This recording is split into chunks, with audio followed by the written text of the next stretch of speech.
Saudara-saudara sekalian, kita lanjutkan dengan episode yang ke-17. Jadi akhir daripada episode ke-16 itu dikatakan bahwa pada awalnya Unci dan Belanda serius dalam penanganan baik penyerang kedaulatan RIS maupun persoalan RMS. Tapi lambat laun mereka kelihatannya mengalah terhadap kebrutalan RI, baik terhadap RIS itu sendiri maupun terhadap Republik Maluku Selatan. Jadi tidak ada kekuatan internasional untuk mengatasi kecongkakan ataupun kebrutalan Soekarno melalui agresi militer terhadap seluruh wilayah di Indonesia pada saat itu. Nah, ini sangat bertentangan karena Belanda dan Unci pada saat itu punya kedudukan yang sejajar dengan Republik Indonesia Serikat itu sendiri. Dan penyerahan kedaulatan kepada RIS itu berskala internasional, bertaraf internasional. Dan konsekuensinya harus konsekuensi internasional. Karena dia relevan dengan seluruh hukum internasional. Itu yang pertama. Dan yang kedua bahwa Unci dan Belanda masih terikat di dalam penyelesaian tingkat akhir daripada Federasi RIS itu sampai selesai. Atau Federasi Indonesia sampai selesai. Sesuai dengan resolusi Dewan Keamanan PBB. Dan sesuai dengan jiwa daripada konferensi meja bundar itu sendiri, bahkan keputusan New Guinea Mahkamah Agung pada tanggal 17 Maret 1952. Kita kembali ke depan itu. Nah, jadi berkali-kali Unci mengabaikan kewenangannya yang masih berlaku baik dalam persoalan RIS KRI, Republik Indonesia Serikat KRI, dan kemudian ke NKRI, maupun dalam persoalan NKRI dengan RMS. Bahkan dalam hal perubahan negara federasi ke negara kesatuan, Unci tidak ada aksi. Dan di dalam hal RMS, Unci hanya melaporkan sebagai situasi dan bukan sebagai suatu perselisihan. Kita lihat sini. Jadi untuk RMS itu dilaporkan sebagai suatu perselisihan perang, bukan situasi.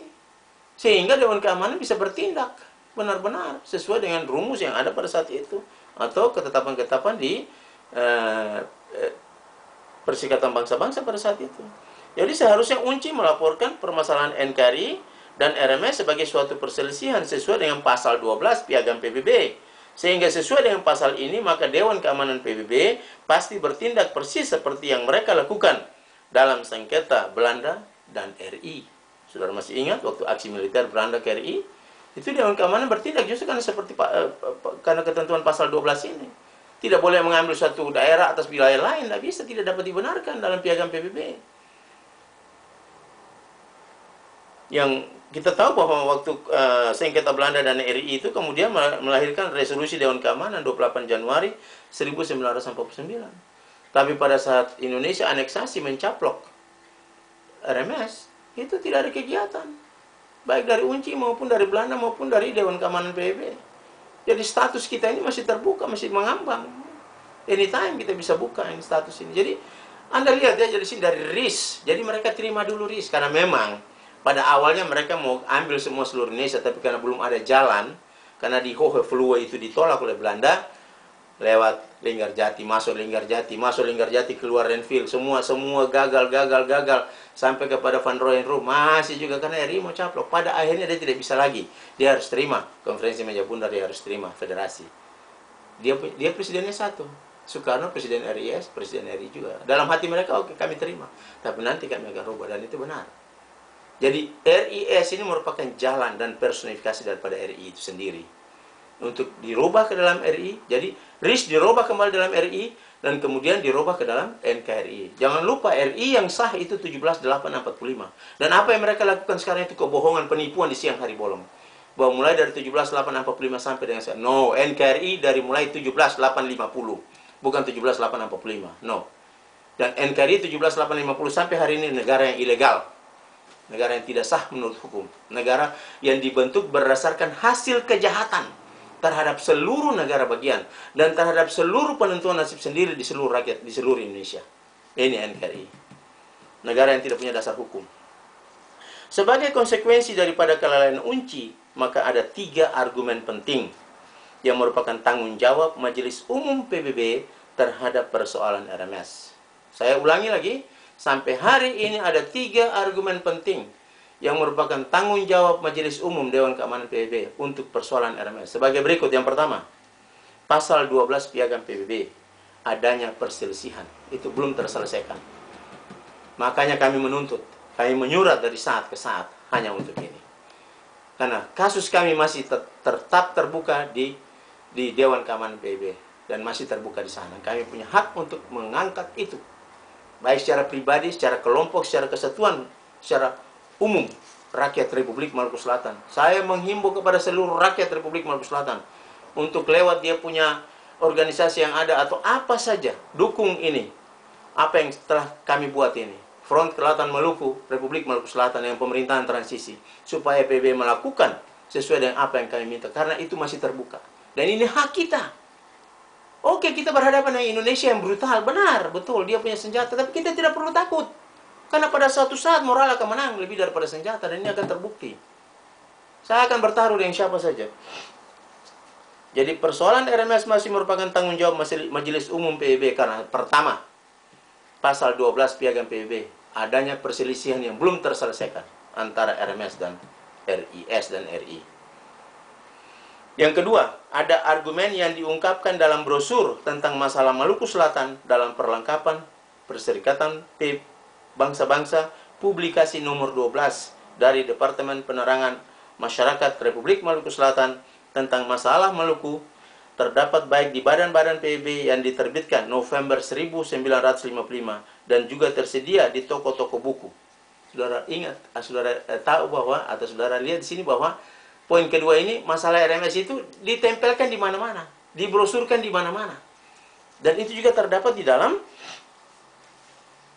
badan-badan PBB punya dokumen-dokumen. Itu ada. Saudara. Jadi yang pertama pasal 12, dan pasal 12 ini disosialisasikan ke seluruh masyarakat maupun dipublikasi di dalam sesi-sesi daripada atau di dalam badan-badan PBB itu sendiri dan ditempelkan kemana-mana sejak November 1955 dan itu resmi ya. Publikasi nomor 12 dari Departemen Penerangan Masyarakat Republik Maluku Selatan. Dan yang ketiga, saudara, masalah RMS tidak pernah diurus oleh Dewan Keamanan PBB. Masalah Republik Maluku Selatan tidak pernah diurus oleh Dewan Keamanan PBB.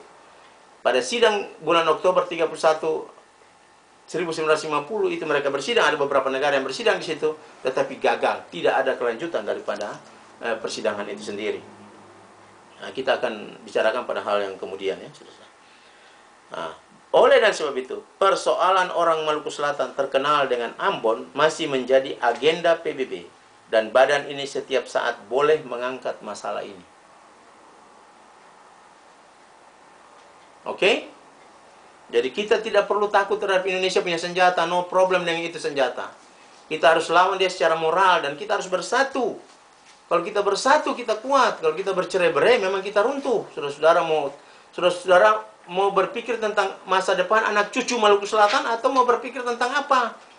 Saudara-saudara punya faham semua nanti bagaimana besok-besok, saudara-saudara punya anak cucu bagaimana besok-besok. Itu. Kita harus berjuang, kita punya daerah kaya, kita punya negara kaya. Dan saudara-saudara bisa bayangkan, Maluku mampu untuk tonggak NKRI. Maluku, West Papua, Kalimantan dan Aceh mampu menonggak negara sebesar itu, Negara Kesatuan Republik Indonesia. Bagaimana pula kalau RMS menonggak hanya 1,5 juta jiwa? Oh, kita berjalan di atas kepeng, orang Ambon bilang. Lah kita sekarang pilih mau berjalan di atas kepeng kah? Mau berjalan minta-minta, hidup susah, mati pun susah ini. Oke? Ada istilah satu kita sendiri kurang jelas. Mati tak mau, hidup enggan kah? Mati bagaimana itu jelas itu. Jadi itu ya, kita pikirkan bersama-sama, oke? Mari kita lihat ini. Oke, saudara-saudara, pada tanggal 12 April, saya lanjutkan ya, kita lanjutkan. Pada tanggal 12 April 1966, Presiden Soeharto mengeksekusi Presiden Republik Maluku Selatan, Mr. Dr. Christian R.S. Sumokil, hukuman tembak mati di Pulau Seribu. Itu pada tanggal 12 April 1966. Beliau dihukum dengan bersama-sama dengan kepala staf Sopamena kalau bisa salah pada saat itu, di mana Sopamena dapat hukuman 5 tahun, tetapi Presiden Sumokil tembak mati di Pulau Seribu. Kita lanjutkan.